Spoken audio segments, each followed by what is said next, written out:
Hello children. आज हम class 7 Hindi grammar का फर्स्ट चैप्टर भाषा, लिपि और व्याकरण पढ़ेंगे।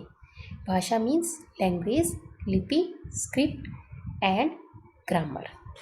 देखिए, पढ़िए और समझिए। आपको ये पिक्चर दी गई हैं 3, इनको आपने देखना है, पढ़ना है और समझना है।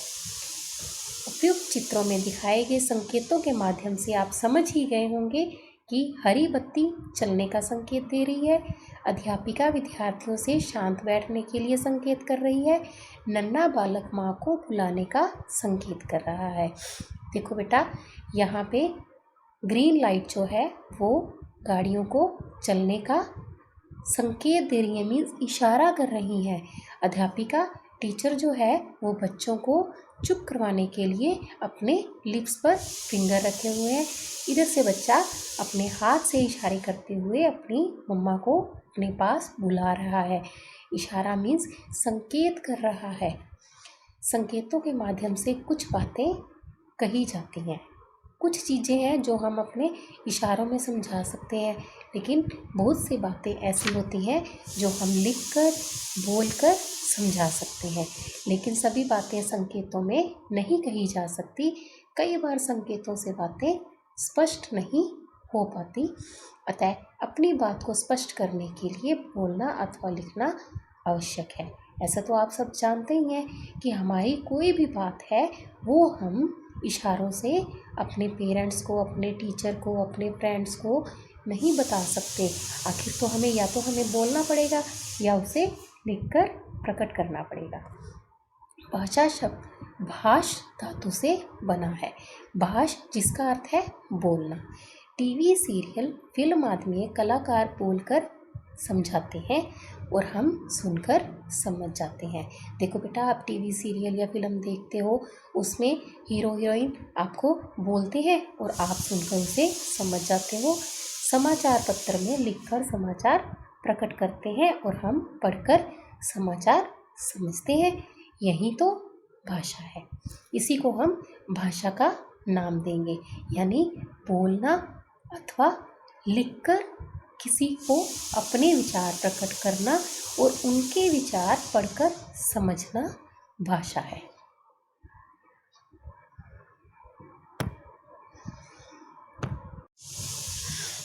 अतः हम कह सकते हैं कि जिस साधन से हम अपने विचार बोलकर या लिखकर प्रकट करते हैं तथा दूसरों के विचारों को सुनकर या पढ़कर समझते हैं, वह साधन ही भाषा है। ये भाषा की डेफिनेशन है। जिस साधन से हम अपने विचारों को बोलकर या लिखकर प्रकट करते हैं और दूसरों के विचारों को सुनकर या पढ़कर समझते हैं, वह साधन भाषा कहलाता है। इसी आधार पर भाषा के 2 रूप माने जाते हैं। भाषा के रूप, एक है मौखिक भाषा, दूसरा है लिखित भाषा। मौखिक भाषा स्पोकन मीन्स बोलना, लिखित भाषा रिटन मीन्स लिखना। देखो बेटा, आगे मौखिक भाषा की डेफिनेशन है, जब मन के भावों अथवा विचारों को बोलकर प्रकट करते हैं तथा सुनकर समझते हैं तो उसे मौखिक भाषा कहते हैं। देखो, अपने मन के जो विचार हैं उनको हम बोलकर दूसरों को बताते हैं और उनके सुनकर खुद समझते हैं, उसे हम मौखिक भाषा कहेंगे। जैसे आपको नीचे एक पिक्चर में उदाहरण दिया गया है, उसे आप समझिए। देखिए, एक बच्चा माँ को कुछ बता रहा है। माँ, स्कूल की तरफ से हमें पिकनिक पर मसूरी ले जा रहे हैं। आगे माँ बोलती है, अच्छा, पिकनिक पर ले जाने के लिए तुम्हें क्या क्या सामान चाहिए, उनकी एक सूची बना लो जिससे कोई सामान भूल ना जाओ। तो आगे बच्चा बोलता है, ठीक है माँ। तो ये तो कन्वर्सेशन हुई मौखिक भाषा में, ये लिखित भाषा में नहीं है। ये हम बोलकर, बच्चा बोलकर अपनी माँ को अपने विचार बता रहा है, माँ उसे समझ रही है, फिर उसे बता रही है। ये एक मौखिक भाषा का रूप है।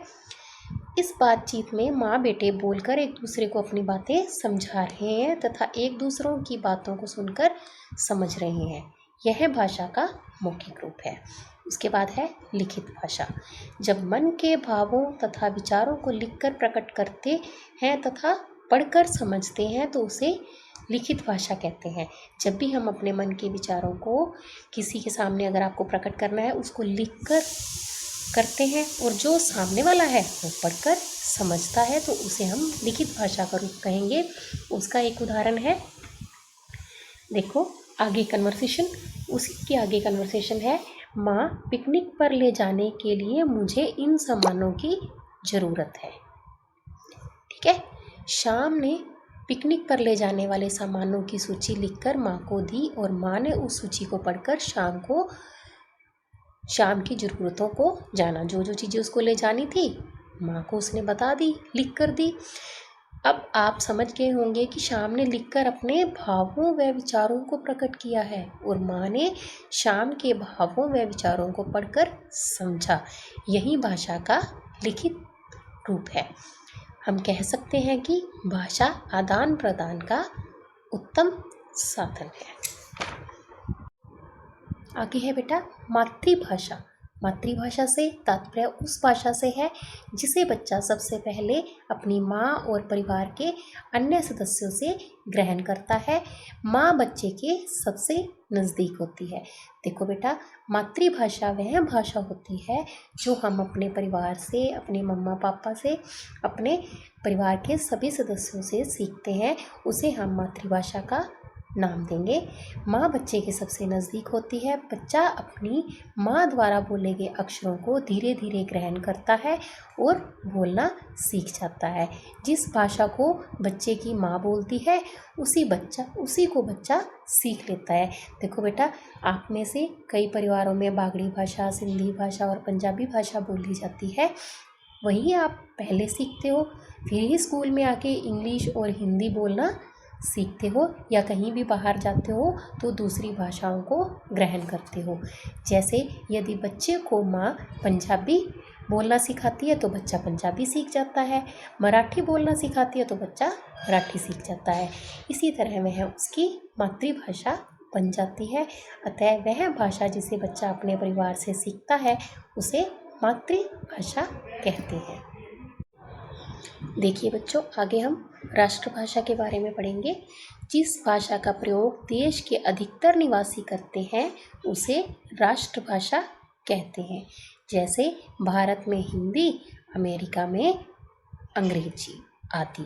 देखो बेटा, जो भाषा देश में बहुत से लोग बोलने में प्रयोग करते हैं उस भाषा को हम राष्ट्रभाषा कहेंगे।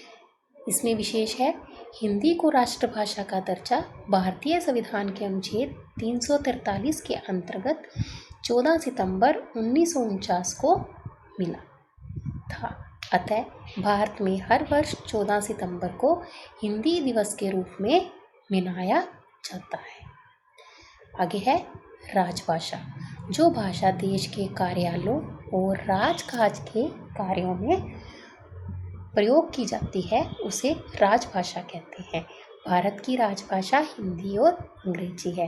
कार्यालयों में जो भाषा ऑफिस में और किसी भी काम में यूज़ की जाती है उस भाषा को हम राजभाषा कहेंगे।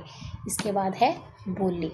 बोली का अभिप्राय स्थानीय तथा घरेलू बोली से है। यह किसी स्थान विशेष में अपनाई जाती है तथा इसका क्षेत्र सीमित होता है। इसका अपना कोई लिखित साहित्य नहीं होता। लोकगीत, लोक कथाएं आदि ही इसको समृद्ध बनाते हैं। अतः हम कह सकते हैं कि भाषा के क्षेत्रीय रूप को बोली कहते हैं। जो सिर्फ अपने ही क्षेत्र में बोली जाती है उसका क्षेत्र जो है सीमित होता है, वह किसी और क्षेत्र में नहीं बोली जाती। आगे आपको उदाहरण दिया गया है, जैसे कि राजस्थानी भाषा है, ये बीकानेरी बोली है इसमें, और मेवाड़ी बोली है, जोधपुरी बोली है और जयपुरी बोली है। अब आप दिए गए उदाहरण की तरह कोई एक भाषा तथा उनकी बोलियों का पता लगाकर लिखेंगे। आगे है भाषा और बोली में अंतर। भाषा का क्षेत्र व्यापक होता है जबकि बोली एक सीमित क्षेत्र में प्रयोग में लाई जाती है। देखो बेटा, बोली जो है वो एक छोटे से क्षेत्र में ही प्रयोग में लाई जाती है, लेकिन भाषा का जो क्षेत्र है वो व्यापक होता है। भाषा का अपना लिखित साहित्य और व्याकरण होता है जबकि बोली केवल उच्चारण तक सीमित होती है। बोली सिर्फ बोलने में सीमित होती है। आगे है, बोली में व्याकरण एवं सिद्धांतों को महत्व न देकर कहावतों, लोकगीतों एवं लोक कथाओं को अधिक महत्व दिया जाता है। ठीक है, बोली में क्या है, व्याकरण एवं सिद्धांतों को महत्व नहीं दिया जाता, इसमें कहावतों, लोकगीतों, लोक कथाओं को ज़्यादा महत्व दिया जाता है।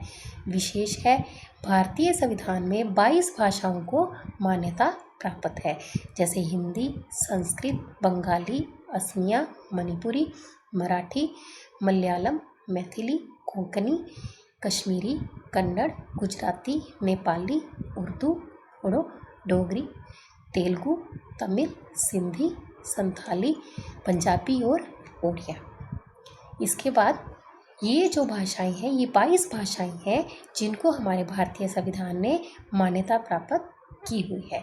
इसके बाद हम करेंगे लिपि यानी स्क्रिप्ट। अपने भावों एवं विचारों को अगली पीढ़ी तक पहुंचाने और स्थायी रूप प्रदान करने के लिए मनुष्य ने लिखने के ढंग का विकास किया। इसी के माध्यम से वेद, पुराण आदि के ज्ञान को सुरक्षित रखा गया, साहित्य रचना होने लगी और लोग सैद्धांतिक ज्ञान को सुरक्षित रखने लगे। देखिए बेटा, आगे प्रत्येक भाषा में हर ध्वनि के लिए एक निर्धारित चिन्ह होता है। इन्हीं चिन्हों के माध्यम से मौखिक भाषा को लिखित रूप दिया जाता है। इसे निश्चित चिन्ह व्यवस्था को लिपि कहा जाता है। प्रत्येक भाषा में जिस तरह कुछ वस्तुओं की पहचान उनके अलग अलग नामों से होती है, उसी तरह प्रत्येक भाषा अलग अलग लिपि में लिखी जाती है। देखो बेटा, जैसे कि हर एक चीज़ का अपना अपना नाम होता है, बिना नाम से उसकी पहचान नहीं होती, उसी तरह प्रत्येक भाषा की जो पहचान है वो लिपि के बिना नहीं होती। जैसे हिंदी भाषा को देवनागरी लिपि में लिखा जाता है, ऐसे ही हर भाषा की अपनी अपनी लिपि होती है। देखिए, इधर भाषा दी हुई है और उनकी लिपि के बारे में बताया गया है। फर्स्ट है Sanskrit Hindi Devanagari, number 2 Angrezi Roman, number 3 Urdu Farsi, number 4 Punjabi Gurmukhi, number 5 Marathi Devanagari, number 6 Konkani Devanagari, number 7 Nepali Devanagari, number 8 German Roman, number 9 Faransisi Roman, number 10 Bengali Bangla. अतः हम कह सकते हैं कि भाषा के लिखित रूप में जिन ध्वनि चिन्हों का प्रयोग किया जाता है उन्हें लिपि कहते हैं। आगे है मानक भाषा। विद्वानों और शिक्षाविदों द्वारा स्वीकृत भाषा रूप मानक भाषा कहलाती है। भाषा में एक ही वर्ण या शब्द के एक से अधिक रूप प्रचलित हो सकते हैं। ऐसे में उनके किसी एक रूप को विद्वानों द्वारा मान्यता दे दी जाती है। देखो बेटा, मानक भाषा में क्या है, विद्वान और शिक्षाविद द्वारा जो स्वीकार किया जाता है भाषा का रूप, उसे हम मानक भाषा कहते हैं। भाषा में एक ही वर्ण या शब्द के एक से अधिक रूप प्रचलित हो सकते हैं। ऐसे में उनके किसी एक रूप को विद्वानों द्वारा मान्यता दी जाती है कि ये रूप आपका अधिक प्रचलित होगा। ओके, जैसे अमानक रूप और मानक रूप। देखो, पहला है गए। गए को हम ऐसे भी लिखते हैं और ऐसे ही, ये इसका अमानक रूप है, ये मानक रूप है। उसी तरह नंबर 2 पर है चाहिए, ये अमानक रूप है, यह मानक रूप है। नहीं, य को बड़ी की मात्रा है यहाँ नहीं, ये मानक रूप है इसका। जाएंगे, गे ये मानक रूप है। अंत यहाँ आधा न है, यहाँ ऊपर बिंदी लगा के इसको मानक रूप दिया गया है। संबंध यहाँ म और आधा न है, यहाँ बिंदी लगाकर संबंध। शुद्ध शुद्ध। ठंड ठंड ये अमानक रूप है इसके, और इधर मानक रूप है। हिंदी के मानक वर्ण और वर्तनी। हिंदी के मानक वर्ण और वर्तनी।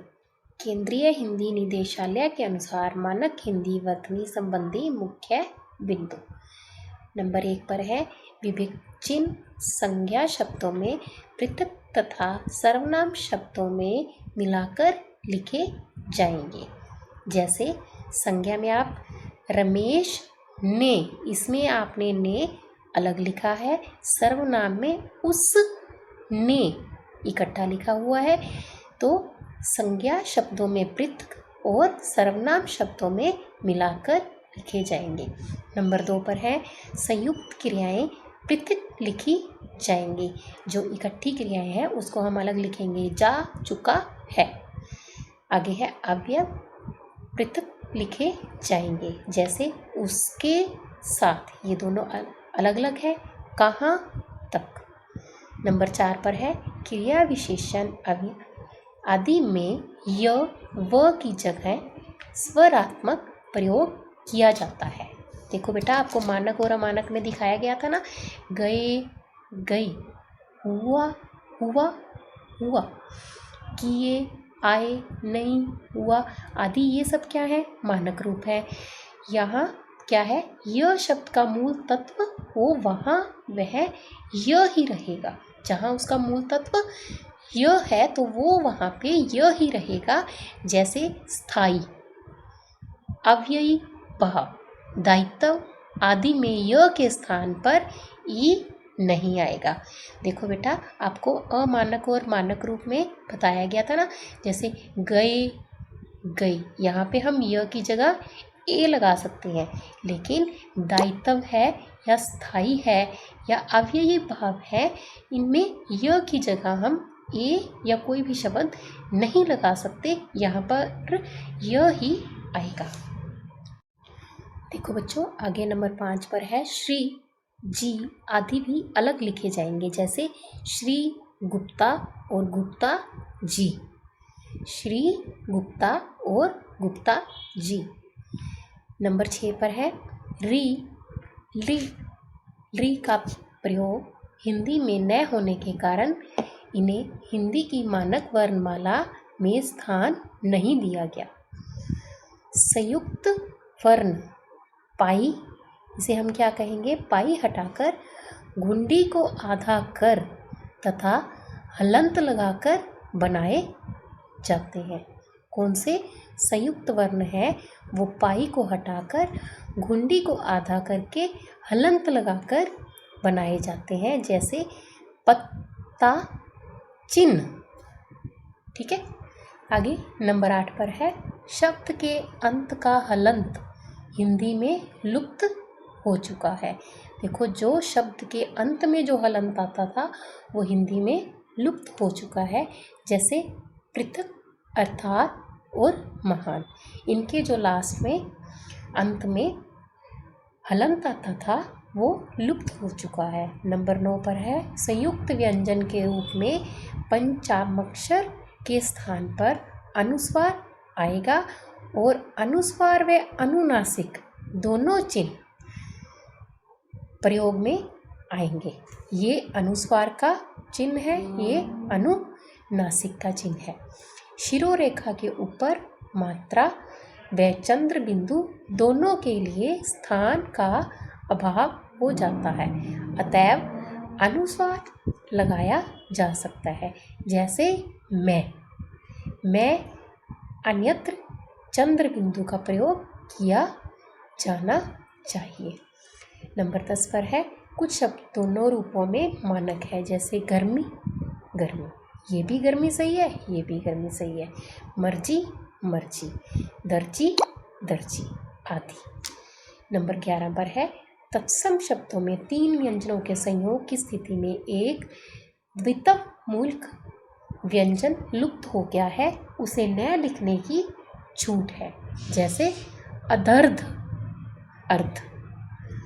नंबर 12 पर है तत्सम शब्दों के तद्भव हो जाने पर विसर्ग का लोप हो जाता है। जब तत्सम शब्द तद्भव हो जाते हैं तो जो उसका विसर्ग है वो लोप हो जाता है, जैसे दुख दुख। नंबर 13 पर है पूर्वकालिक प्रत्यय कर क्रिया से मिलाकर लिखा जाए, जैसे आकर, लिखकर, बैठकर आदि। नंबर 14 पर है क, ख,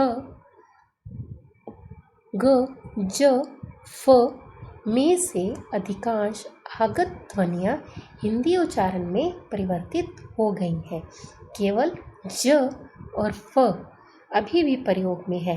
अरबी, फारसी या अंग्रेजी मूलक शब्दों में उनका प्रयोग मानक है। आगे देखिए साहित्य। प्रत्येक भाषा में ज्ञान के अलग अलग विषयों का भंडार है। यह ज्ञान का संचित कोश है।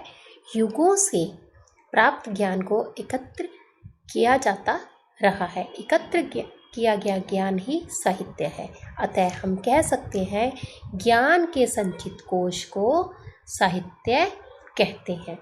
जो ज्ञान का भंडार है, जो ज्ञान इकट्ठा किया गया है, उसे हम साहित्य कहेंगे।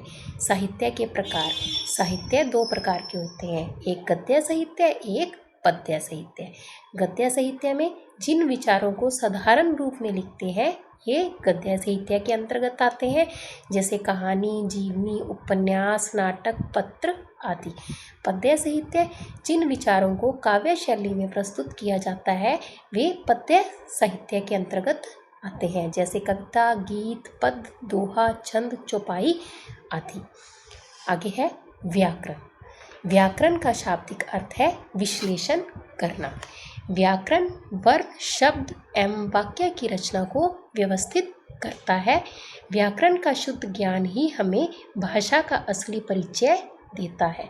व्याकरण के कारण ही भाषा में सदा एक रूपता बनी रहती है। व्याकरण ही भाषा के मनमाने और अशुद्ध प्रयोग पर अंकुश लगाने वाला एकमात्र साधन है। व्याकरण में वर्ण, शब्द और वाक्य का विस्तार से समझाया जाता है। अतः हम कह सकते हैं कि व्याकरण वह शास्त्र है जो भाषा के शुद्ध रूप का ज्ञान करवाता है।